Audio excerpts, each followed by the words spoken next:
In less than 2 weeks, President Akufo-Addo adopted 90,000 Nation Builders Corps volunteers to be deployed in the 7 modules under NAPCO across the country. Another 10,000 set of applicants are expected to finalize their documentation and subsequent acceptance of their placement today. That's October 5th, 2018. Now, that program, according to government, is meant to help address the challenges facing the nation's most pressing sectors whilst providing jobs to graduates who are unable to find jobs, partly due to the ban on public sector employment by the International Monetary Fund, IMF. They've been placed on Civic Ghana, Revenue Ghana, Educate Ghana, Enterprise Ghana, Digitize Ghana, and Heal Ghana, as well as Feed Ghana modules under the program. Let's get some more on this. In the studio with me is Deputy Minister for Information, Pius Enam Hajide. You're welcome, sir. Thank you very much for your time. Thank you very much. So there's been a lot of talk about it. Finally, we're here. Government must be feeling very happy about this. Well, thank you very much. Good afternoon to you and to our cherished viewers. Yes, we are excited about the opportunity to employ at a goal over about 100,000 Ghanaian graduates who hitherto were unemployed. And that's a major challenge that we have inherited. Of course, you're right. The IMF, one of the IMF conditionalities that was imposed on this country because of the agreement between the IMF and the previous government was the ban on employment into the public sector. And this led to a huge backdrop of unemployed graduates. Okay. And I think that it was a very innovative and far-reaching policy and thinking of His Excellency the President and his government to, at a goal, employ such huge numbers of persons. Okay. I mean, record employments as far as our development history is concerned. People have had a few issues with the recruitment process. So tell us a bit about the recruitment process and the sort of due diligence, if you like, that went on in the recruitment process. Who qualified?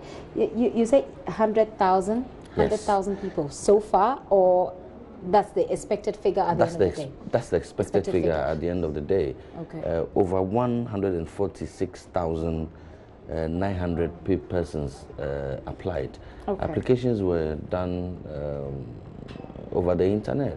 I mean, there was a portal that was online. Everybody could go and apply. Okay. You first of all have to be a graduate. This scheme, the NAPCO scheme, is open to graduates, either polytechnic graduates or university graduates. Okay. And so everybody, irrespective of where you came from, once you fell in these 7 categories that you mentioned earlier on, you were free to apply. And those numbers, almost 150,000 applied. Out of that, 130,000 were interviewed.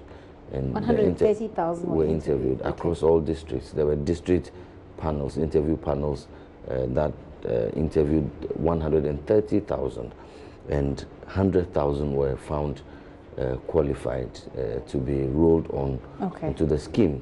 And so far, 90,000 out of the 100 have been duly recruited, they have been trained, and they have been deployed. There's a 10,000 that is still undergoing some process of verification, especially for the Heal Ghana module and the Feed Ghana module. Okay. There is some further verification that has been done completely, I mean, successfully now, and very soon that extra 10,000 will also be deployed. They will be posted, as it were, and then the full complement of the 100,000 would have been achieved. Let's talk a little about Heal Ghana, because that has been a very a part of the group that a lot of people have been very interested in. We've seen nurses go on demonstrations. We've seen them picket at the ministry. Sometimes they get beaten by the police, etc., because they ask them to go. So we've had all of these issues. Heal Ghana. These nurses who claim that they were unemployed and that they needed jobs, do we know if they've been included in this process? Well, they should be. We believe that they are. I mean, this is a fine opportunity to transition into full-time jobs. As you are aware, NAPCO is not full-time employment. It is a transitional period, and whilst it is getting you some revenue right now, it is also allowing you to gain some experience and also positioning you properly to transit into your full-time, if you may, everlasting proper jobs that we all desire and seek as a people. The Heal Ghana concept is critical, and you would know that the ban on recruitment into the public service has imposed major challenges, especially on our trainee nurses who had left school. But you know, some of them actually complain that they know people, they have colleagues who have actually had jobs, who have been employed. Yes, even, ever since we took over as a government, we have employed over 16,000 nurses. But the backlog is huge. The numbers we are talking about are huge. We have employed some 16,000 nurses, but there are several thousands others that are unemployed. So could we have targeted these people? Because especially for those who the association knows them, so for those who especially came picketing and asking that we need jobs, wasn't it possible for the NAPCO program to have targeted these specific people and got them on board? Well, I believe they were targeted. Because in you're a not certain sure. sense. No, I believe they were targeted in a certain sense, but to the extent that this is voluntary, it's not compulsory. We cannot put the gun to anybody's head and say, come onto the NAPCO. Okay.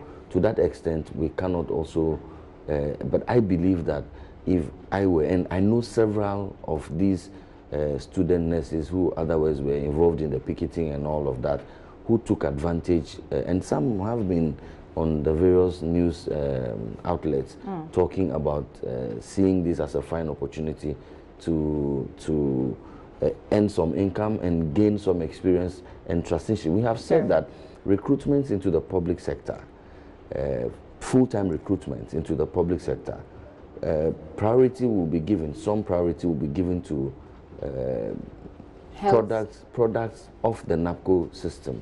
So that the probability that when there are openings, you consider those who have been through the NAPCO system. So I believe that if you're looking for the more permanent jobs and so on and so forth, and you get into the NAPCO system, the probability that you will get that permanent job is higher, because then you have to exit as a priority, you leave, and another person comes in. So this is for how long?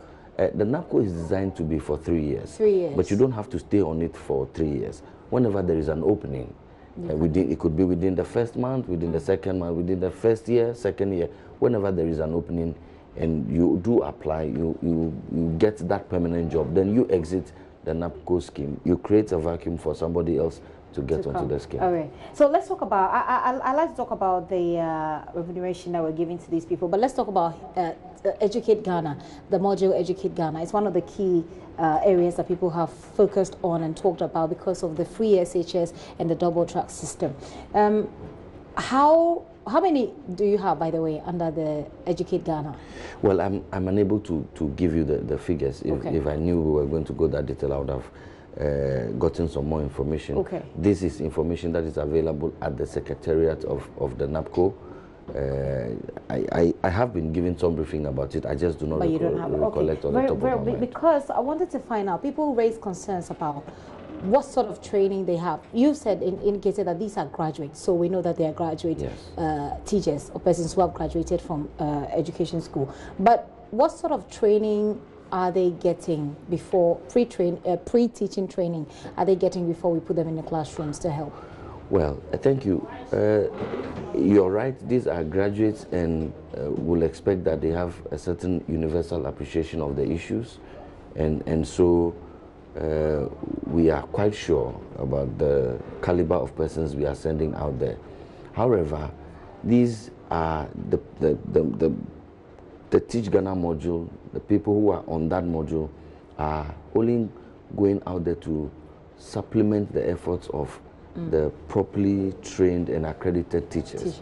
They are not, as it were, going to take over the teaching job. We know that teachers do some other, and I'm sure I can draw a parallel between what is going to happen and what is happening in our universities when we have the TAs, the teaching assistants, and so on and so forth.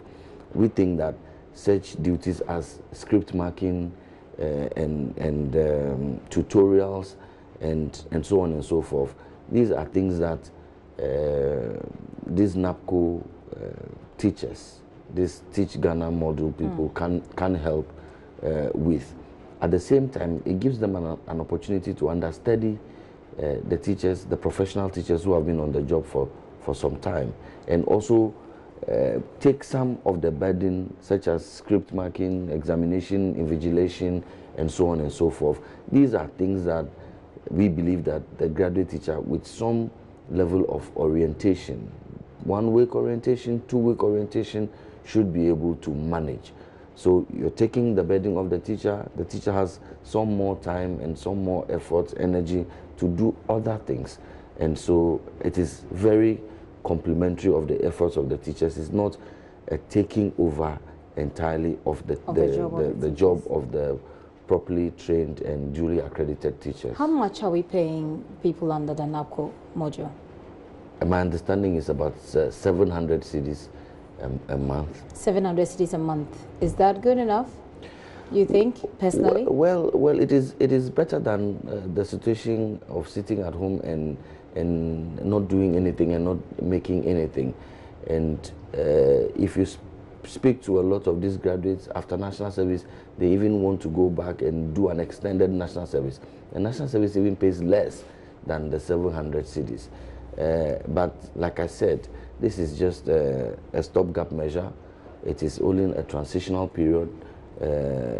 But people who are on NAPCO still have the opportunity to make some income, albeit small, some extra income, whilst they position and prepare themselves for the much more permanent jobs. And now if they are doing their CVs and all after NAPCO, they can cite experiences, they can work experiences, and so on and so forth. So I think that the money, it's manageable. It's terribly small.